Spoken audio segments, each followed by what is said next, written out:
Unlocking the mystery of hypnosis, science, stories, and secrets. Perhaps you've seen it in movies. A hypnotist waves a shiny pocket watch, whispers in a soft rhythmic voice, and suddenly the subject falls under their spell. With a snap of fingers, the person might confess a secret, perform ridiculous tasks, or even collapse into sleep as if bewitched. The cinematic version of hypnosis paints it as a supernatural power, one person controlling the mind of another. But what about real life?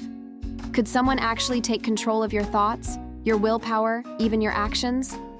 Could they convince you to hand over your jewelry, empty your wallet, or reveal your darkest secrets, just like the unbelievable stories you might have heard from neighbors, friends, or in the news?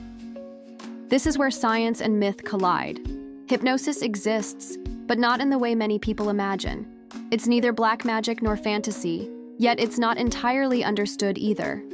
In this exploration, we will peel back the layers of myth and uncover what hypnosis truly is, how it works, and why our brains are susceptible to such a strange and fascinating phenomenon. Not long ago, a story circulated in a quiet neighborhood. A middle-aged woman stood outside her house on a sunny afternoon, wearing her finest jewelry, bracelets, necklaces, and gold rings glistening in the light. Suddenly, a young man, tall and confident, approached her. Without any sign of violence, he simply engaged with her. Moments later, she found herself voluntarily removing her jewelry, handing it all to him, and even fetching some extra money from inside her house. When she came back to her senses, the man was gone. She was left confused, sweating, and horrified. Why had she willingly given away her possessions to a stranger? Some whispered, she must have been hypnotized. Is this possible? Or is it just a convenient excuse for something else? To answer, we need to dive into what hypnosis really is. What is hypnosis? At its core, hypnosis is not about magic spells or secret powers. It is our state of focused attention, heightened suggestibility, and deep relaxation. In hypnosis, a person remains conscious but becomes more open to suggestions, less critical, and more responsive to guidance. Think of it as a state between wakefulness and sleep, where your conscious filter becomes quiet, allowing ideas to flow directly into your subconscious mind. But before we get too deep, let's clarify two important terms: conscious mind, awareness, the logical, analytical part of your brain that makes decisions, weighs evidence, and evaluates reality. Subconscious mind, automatic system, the deeper part that stores memories, habits, reflexes, emotions, and learned patterns. In everyday life, your conscious mind acts like a security guard at the gate, deciding what information enters your subconscious. Hypnosis temporarily distracts or bypasses this guard, allowing suggestions to reach the subconscious directly. The brain under hypnosis. To truly understand hypnosis, we need to peek into the brain. Scientists studying the phenomenon often point to brainwave patterns.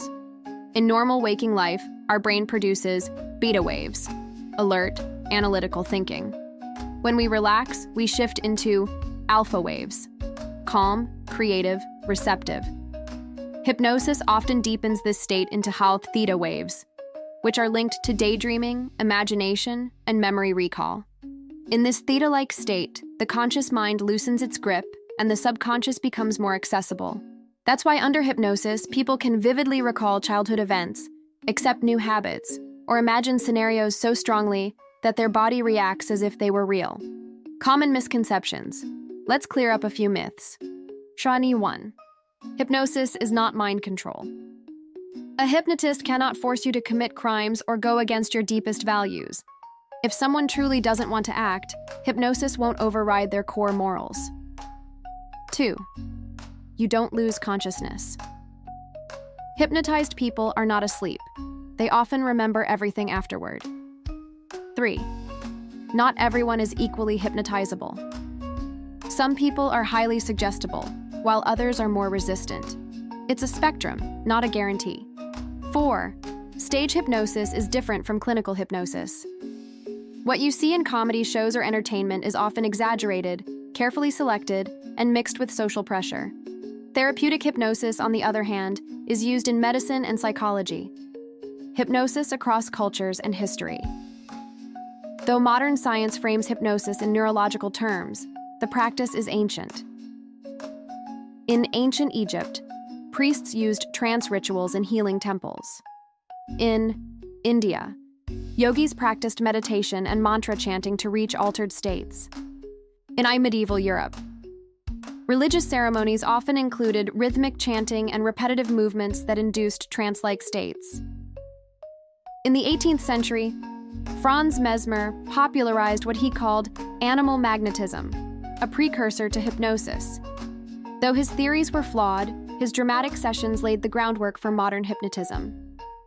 No matter the culture, humans have long known that rhythm, repetition, and suggestion can change how the mind experiences reality. The science of suggestion. Hypnosis works largely through Zagchipot suggestion. When the conscious mind is relaxed, the subconscious absorbs ideas more easily. For example, a hypnotist may say, "Your eyelids feel heavy." The subject begins to notice the heaviness and closes their eyes. They might say, "Your arm is rising." And amazingly, the subject's arm may lift involuntarily.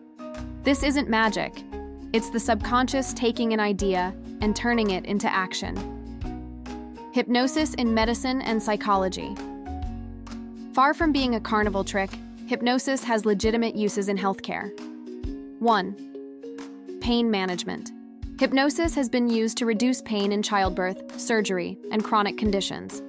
In some cases, patients undergo dental work without anesthesia using only hypnosis. 2. Rare mental health. Hypnotherapy can help with anxiety, phobias, and trauma. By accessing the subconscious, therapists can reframe memories or reduce fear responses. 3. Habits and addictions. Many people turn to hypnosis to quit smoking, lose weight, or overcome compulsive behaviors. 4. Memory recall. Though controversial, hypnosis has been used to help witnesses recall details of crimes. However, it's not always reliable, since suggestion can create false memories. Why some people believe in dangerous hypnosis. Stories of people giving away valuables or doing strange things often spark fear that hypnosis is a dangerous weapon. But what really happens in such cases? Psychologists suggest a mix of social compliance. People naturally follow authority or persuasive figures. Confusion and distraction. Rapid talking, gestures, or eye contact can overwhelm conscious thought. Placebo effect. If someone believes they are hypnotized, they may act accordingly. So while the woman who gave away her jewelry might have been influenced, it wasn't mystical control, it was psychology at work. The limits of hypnosis. Despite its power, hypnosis has boundaries. It cannot make you stronger, smarter, or superhuman. It cannot force you to act violently against your will. It doesn't create permanent changes overnight. Real therapy requires repeated sessions. Hypnosis in popular culture. From Dracula's hypnotic gaze to Hollywood thrillers, hypnosis has been a storytelling tool for centuries. Unfortunately, these portrayals exaggerate the truth, leaving people with unrealistic fears or fantasies about what hypnosis can do. The future of hypnosis research. Scientists are still unraveling hypnosis. Neuroimaging shows real changes in brain activity during trance states. Some researchers hope hypnosis could be integrated more widely in medicine as a drug-free alternative for pain and stress. Others explore its potential in sports psychology, learning, and creativity. Conclusion: between mystery and science. Hypnosis is real, but it is not magic. It is a psychological phenomenon in which suggestions bypass the conscious mind and directly influence the subconscious. This process can create noticeable changes in perception, memory, and behavior. In therapeutic settings, hypnosis is used to reduce stress, manage pain, or break harmful habits, showing its potential as a positive tool.